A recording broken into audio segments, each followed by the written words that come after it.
Malam ini hanya oleh kerana mesyuarat tergempar, setengah parti disebut sebagai mesyuarat khas.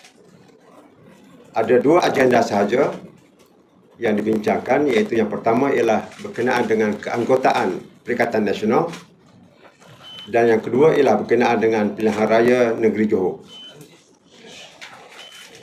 Berkenaan dengan keanggotaan Perikatan Nasional, mesyuarat bersetuju untuk meneruskan permohonan dua parti politik untuk menjadi parti anggota Perikatan Nasional yang baru. Ada dua mesyuarat menerima permohonan dan diluluskan, iaitu yang pertama ialah Parti Pejuang Tanah Air atau Pejuang, dan yang kedua adalah Parti Cinta Malaysia PCM.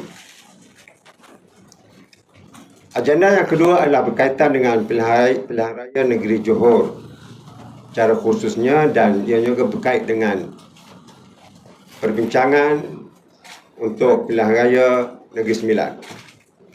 Mesyuarat bersetuju untuk memuktamadkan agihan kerusi melalui jawatankuasa rundingan kerusi dalam tempoh segera.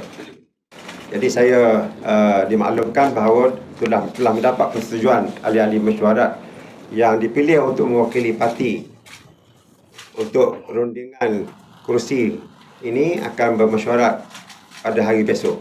Ya, suasana yang sangat harmoni, perbincangan masing-masing boleh mengutarakan pandangan masing-masing dengan bebas, tidak ada sekatan, boleh bersuara dengan apa jua cara sekalipun. Jadi saya rasa suasana perbincangan yang membina, insya-Allah.